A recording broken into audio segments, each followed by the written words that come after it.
Shalom, everybody. On this April 18th, on this Shabbat, this is our Torah service, and it's a little rainy outside today, but it's good for the plants. Anyhow, Lord, bless your word into our hearts, O God, and let us understand what you have for us, Lord. We thank you in Yeshua's name. Amen. Yeah, at Beth Messiah, we're all about the transformation of the person into looking more like Yeshua. And we like education, and I love doing research. I wanted to talk a little bit about the Levitical laws. It's not that easy to go back thousands of years, even with the Mishnah, to understand what the original intentions were often. And so I want to use an example here from Deuteronomy 14, verse 21, and it's one of the things that people question. And what is the meaning of it? What was the original meaning of it? What has it become? And I think we can get lost in what things have become versus what things were intended for. So let's take a look at this. One of the oldest prohibitions in the entire Tanakh is the prohibition against boiling a kid in its mother's milk. And it's repeated 3 times. First in Exodus 23. Hey, shalom, everybody. Exodus 23:19. Exodus 34:26, and then later on in Deuteronomy 14:21. And so from the wording, that is to say, because this particular injunction, you shall not boil a kid in its mother's milk, is said 3 times, the rabbis pondered this, and they said that you couldn't mix milk and meat at all. And basically, this is what's called making a fence around the Torah. If it's prohibited here, to make sure that this isn't done, let's make a fence and broaden the range so this never can be done, right? And then you build another fence and another fence and another fence. And then the question is, how far do you go with this? So this is part of the, actually one of the essential parts of the whole idea of kashrut. And kashrut, of course, comes from kasher. To be kosher is to be fit. A kosher food is a food fit to be eaten, right? A rock is not kosher because it's not fit to be eaten. A rock may be kosher for building, but not for eating. A piece of meat may be kosher for eating, but not for building.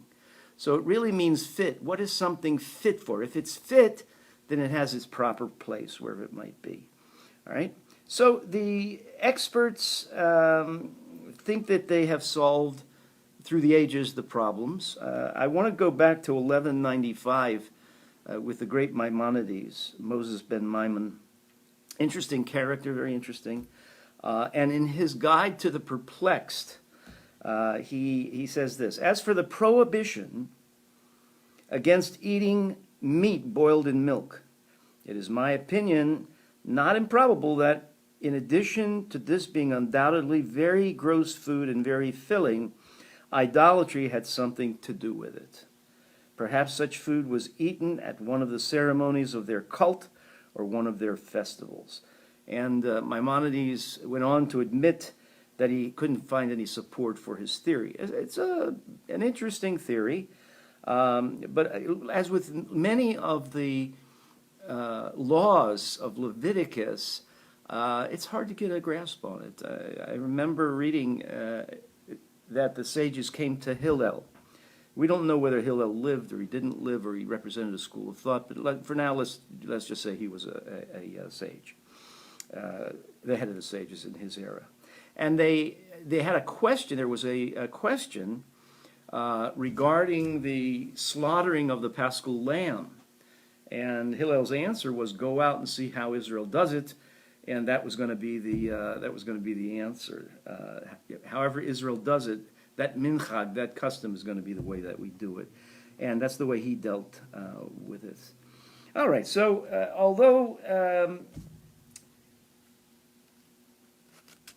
although this is a probable thing, Maimonides says he hasn't found it in any of the book of what he called the Sabians, the pagans, that I have read. Now, in 1922, at a site in Syria, we now call that Ugarit. Ugarit is like Lebanon now. Pardon me. And so the French archaeologist Claude Schaeffer was excavating a room. We're talking about for those of you who are joining us, shalom everybody. We're talking about the Levitical laws, generally speaking, and what they are today and what they were. And sometimes they don't really reflect what they were, and sometimes they do. I'm using an example here. None of this will transform anyone, right? But it's just something to think about what you want to invest your time into, transformation or this kind of cerebral exercise. The cerebral exercise is necessary to understand the scriptures, absolutely. But let's take a look at this. So on that day, May 14th, 1929, Schaeffer uncovered the first of more than 1,000 cuneiform tablets. Now, cuneiform looks like little pigeons have walked on some cement, and then it's hardened. It's quite interesting. These date from the 14th century BCE, and we don't know exactly the script, but there's about 30 signs, a kind of a cuneiform alphabet. So most of the tablets are administrative texts, census, economic texts, letters, but part of it included very interesting literary, mythological, and religious texts. And in some of these tablets are of a more ritual character. They illuminated the practice of religion in ancient Canaan. One scholar refers to a series of tablets concerning a Canaanite god, Baal. Now, we know Baal occurs in Scripture quite a lot. So the Bible so condemns this kind of worship. And one of the tablets describes an obscure Canaanite religious ritual. Let's take a look at this. It was published in 1933. He called this the birth of the gracious and beautiful gods. On the one side of the tablet was a list of ritual commands, and on the other side a story about some of the promiscuous escapades of the head of the Canaanite gods, and that's the supreme god El. In the myth, on one side of the tablet, El fathers the gracious gods who are suckled by the goddesses, right? The biblical Asherah and Ra. So many scholars believe that the text is actually a cultic play in which the mythological roles are played by human beings, perhaps culminating in a sacred marriage rite. So the performance of these rituals prescribed in the text have accompanied the reenactment of these mythical events. All right, that's not uncommon in ancient languages. There wasn't much written down. What was written down was expensive, and so things were done orally. Things were done through sacred drama. So the purpose of the ritual was, as in many places, in Mesopotamia, Canaan, Egypt, was to ensure the land's fertility, symbolized by the birth of good gods, right? So our present concern is with one line of the tablet, and it's often a problem because we only have a small portion of a particular tablet that might be meaningful to us, but this particular line was damaged. So one of the directors of the antiquities of Ugarit restored. Now, we have to be careful about this. He reconstructed the text. And so he reconstructs the text as cook a kid in milk.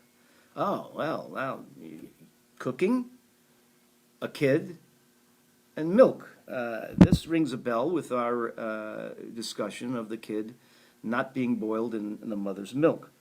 A few years later, Professor Ginsburg published a bunch of studies, and he drew attention, as the director of antiquities did not, for whatever the reason. Ginsburg drew the parallels to the biblical narrative. So both the Ugaritic text and the Bible then contain references to cooking a kid in milk. And so he said it's the same idolatrous custom that the Torah forbade. Right? So, okay, for that particular time, this is accepted. The Canaanite ritual, the milk in which the kid was cooked, symbolized the milk that a newborn god was given when suckled by the pagan goddess. The cooking of a goat and milk was forbidden in the Bible because it symbolizes the suckling by a pagan goddess of the newborn god. So here at last was the explanation of the biblical prohibition. So we thought. Maimonides' intuition, then, maybe it was right, and it was a reaction against the Canaanite rituals. All right. But archaeology and scholarship have a way of moving forward and discovering other things. It was that this was accepted pretty much, and Bible scholars made use of this. We see this in the Interpreter's Bible, Moody Bible Institute commentary, Tyndale Old Testament commentary, Daily Bible Study, New Century Bible Study, on and on and on and on. And commentators used this material, Ginsburg's parallels, to say, look, it was forbidden 3 times because it was a pagan, a Canaanite ritual, and we certainly didn't want to parallel their practice, right, or incorporate their practice in our life. Well, here we go. The modern scholarship says a couple of things.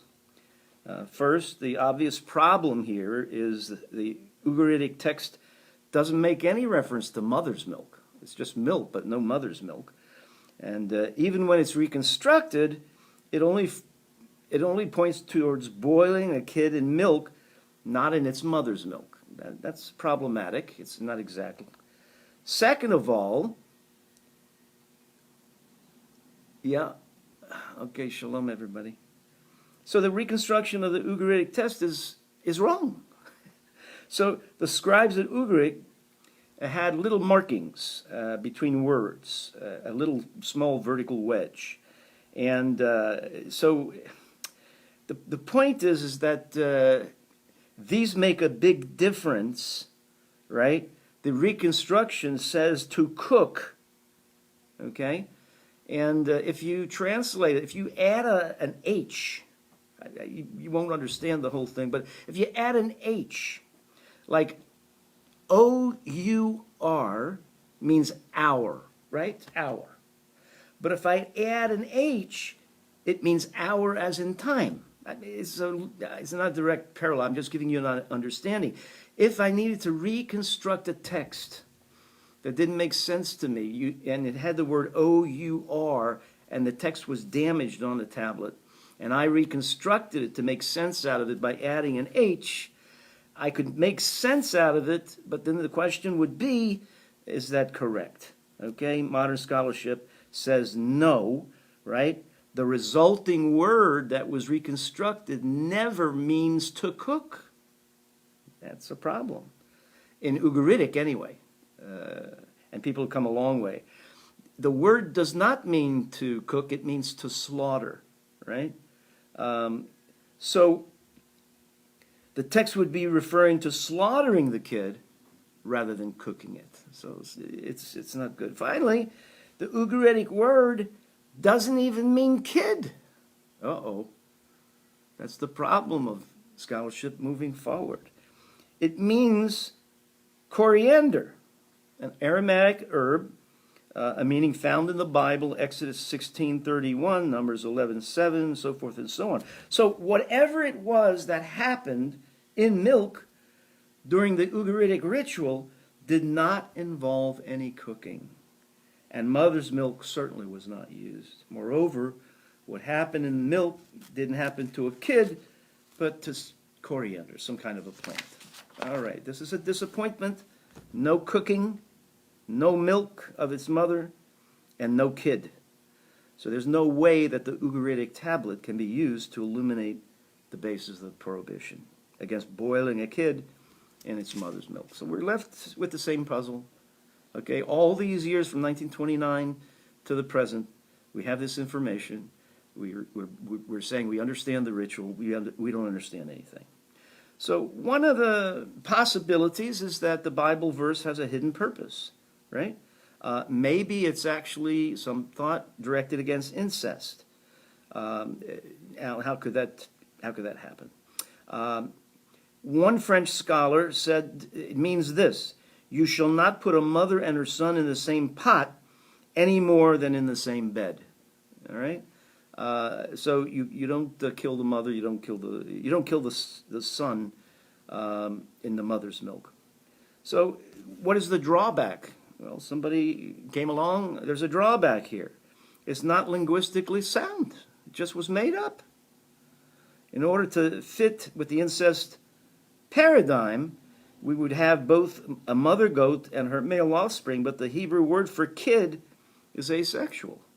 So the prohibition, as it can be a goat or it can be a sheep. So as it stands, the Hebrew word for goat applies to males and females. It doesn't work.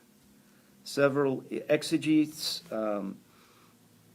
say this is that what this means, what the real meaning is that it's humanitarian, right? And it's a sort of kindness to animals. I mean, in this day and age, that would be very, very popular. In the end, the theory is also not satisfying. It's just somebody's thought. The humanitarian issues here point to the biblical passages, the concern for the feeling of the animals, right? The Israelites are commanded, for example, to be especially sensitive to the tender relationship between a mother animal and her young. For example, animals in Leviticus 22:28, I'll let you turn to that for a moment. Again, our purpose here is to show that it's not so easy to take a look at Leviticus and derive a meaning for today. We can say that the Messiah fulfilled all of the sacrifices and all of the rituals and made us clean, and that's kind of a final answer. But let's just continue with this because we might find something very fun in this study. Leviticus 22:28, right?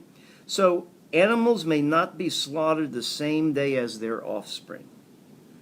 A wild mother bird in Deuteronomy 22, verses 6 and 7, may not be taken out of her nest along with her eggs and fledglings. Right? No animal may be sacrificed to God unless it's been given at least a week with its mother, in Leviticus 22:27 and 22:29. According to the scholars that go for the humanitarian reason for these laws, a kid may not be boiled in its mother's milk for the same reason, to prevent cruelty to animals. Okay. So it's not that satisfactory, really. It's true the Bible does recognize that the mother and her young feel pain at separation, absolutely. The principle is not to be taken to these extremes. A dam and her offspring are certainly to be slaughtered in consecutive days. A bird and its fledglings may be taken separately from the nest, and an 8-day-old lamb or kid may be sacrificed, even if it's still nursing. In our case here, boiling a kid in its mother's milk, the concern about maternal feelings could not have given rise to the prohibited practice because the mother goat can't possibly be aware that her offspring is being boiled in her milk. Okay, so it doesn't work. A second humanitarian type of motive, is this. The purpose was to maintain the comfort of the mother animal. This interpretation needs a different translation of the Hebrew text, and where the Ugaritic text is separate and not used at all for the text that we're talking about. Under the new reading, if you twist the Hebrew a little bit, when they bring their first fruits and their firstborn animals to Jerusalem to sacrifice, they do not sacrifice a kid by boiling in the milk of its mother. In other words, still nursing and supported solely by the mother's milk. All right. It's the same kind of thing, right? I hope you're not lost. We're trying to derive the sensibility of studying Leviticus, which I believe there is tremendous value in it, but it's limited because of the lack of understanding. The Mishnah is already vastly removed by a period of 1,500 years or more from the giving of these prohibitions and commands to do and commands not to do. So we have to be a little bit careful about it. All right. So during the first week after the birth of the offspring, the mother's udders are filled with milk, and to the point of pain. So the milk,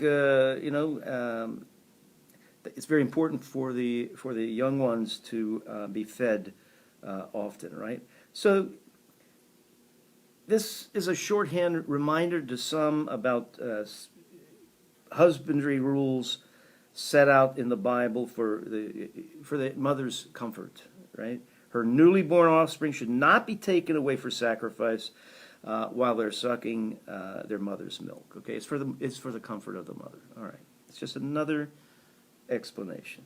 The fatal flaw is in biblical Hebrew. It's not possible, right, to refer to suckling as one in its mother's milk. The philology, as they say, is wrong, right?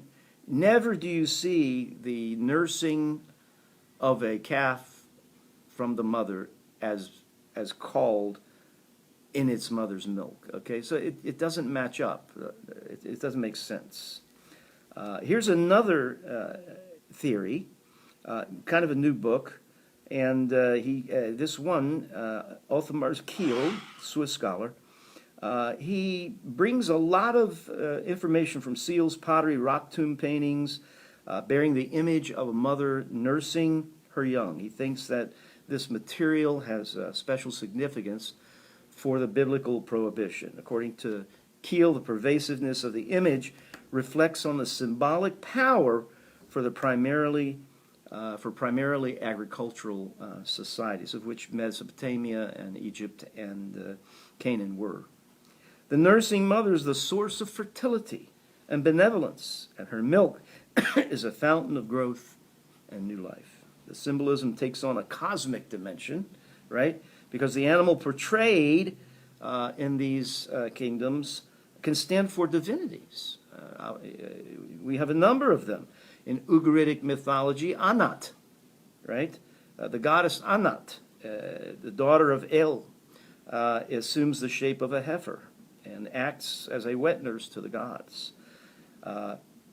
Asherah, ancient name Athirat, this goddess does the same. She suckles deserving humans who are destined for great things. The Egyptian goddess Hathor is also represented as a cow. She's depicted as suckling a pharaoh on the rock paintings found in Egypt. In Babylonia, there's another goddess, and she's doing the same kind of things. All right.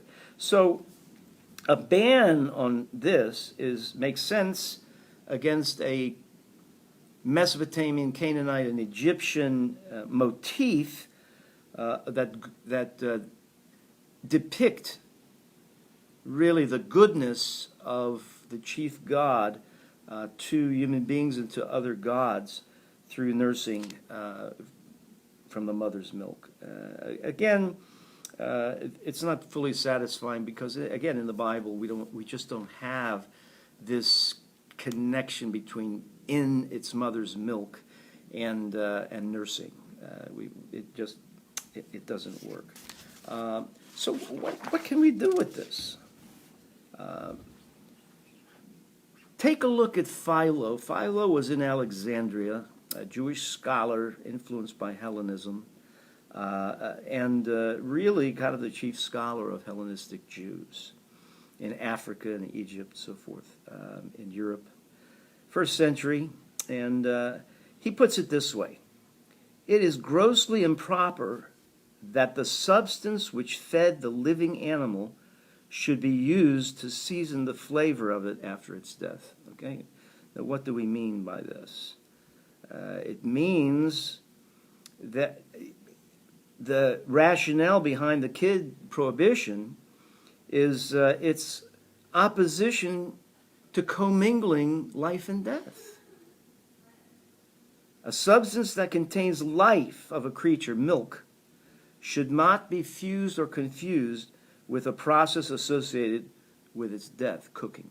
And this fits in the ancient world, by the way, this concept, which oftentimes death and life were commingled in Mesopotamian and Egypt and Canaanite cultures.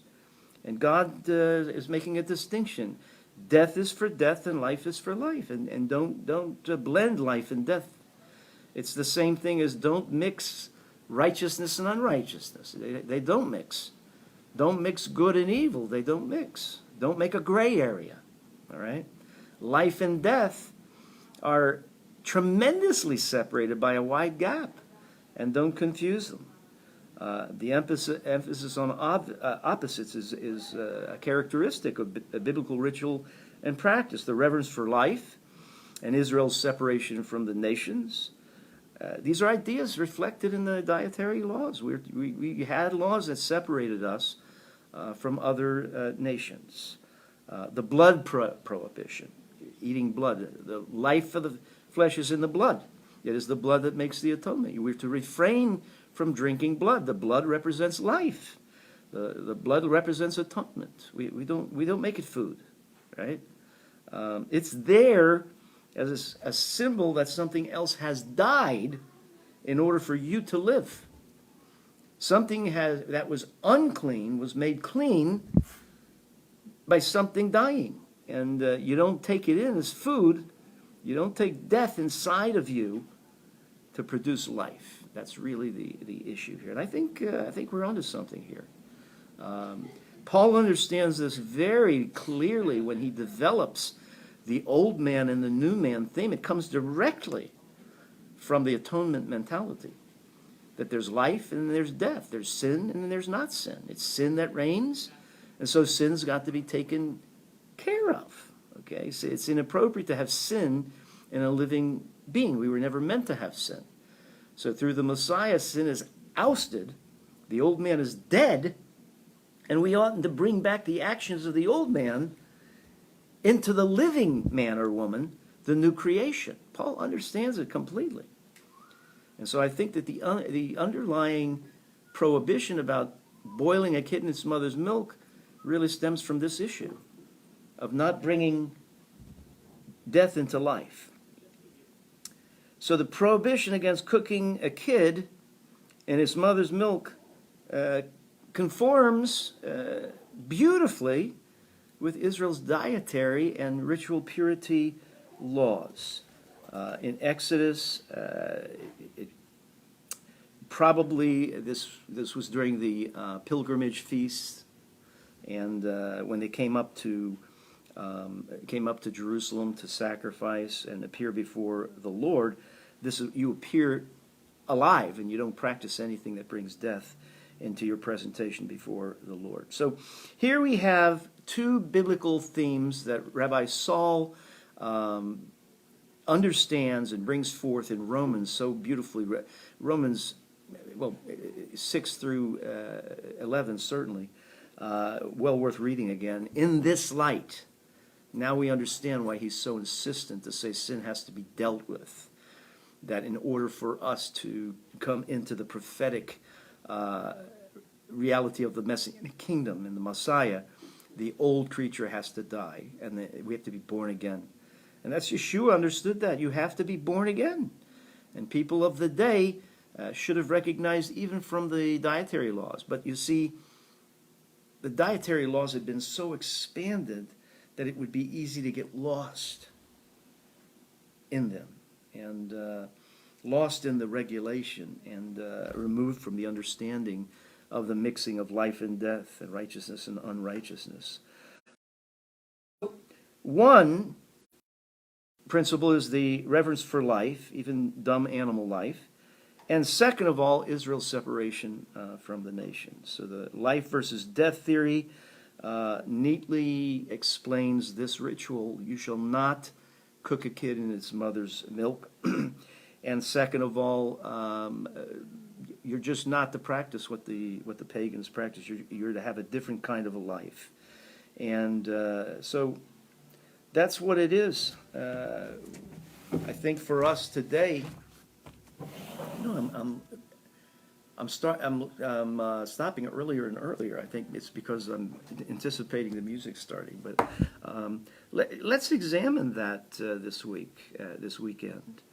Paul's teaching again in Romans, and let that sink in deeply. It's a profound teaching that God has made us new. We've got the image of God.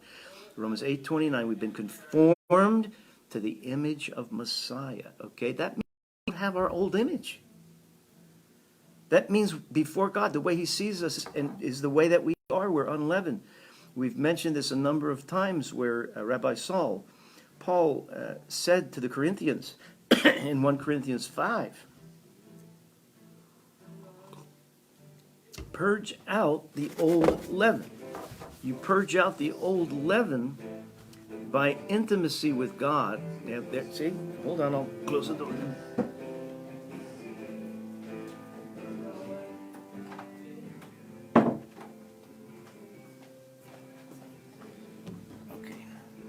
I'm the only one here, so I have to do the door. All right, so if we're new creations, that's how we need to see ourselves. We need to know who we are, new creations in the Messiah. And intimacy with God will produce faith, that we'll really believe who it is that we are, cleansed, pure, holy, undefiled, beyond reproach, wearing the righteousness of God. I say it so many times. Once it becomes a reality to you, then you're not going to want to mix death and life. You're not going to want to live as you used to live. You're not going to want to bring that in. It's going to be repulsive to you. And grace will attach itself to your faith and transform you into who you really are. Paul says this, purge out the old leaven, right, of malice. And then he goes on to say, you are really unleavened. Right? You're really unleavened. The Messiah has made you unleavened, so stop walking as if you're leavened. You're not leavened, right? We don't mix death and life. We separate those things, which separates us from the world system, which means you can mix things. It's not black and white. There's gray areas, you know? And so this little teaching, you shall not boil a kid in its mother's milk, becomes profound. And also it shows we can get from the truth of the Levitical codes. Hopefully now Leviticus, as we study the parashah, will be more interesting to you, and you'll be able to see things through the illumination of the Holy Spirit, the Ruach HaKodesh. You'll see God's revelation. You'll anticipate God's revelation. Okay? So we'll give you a little break, and we will see you on the other side for our service. So shalom and Shabbat shalom. All right.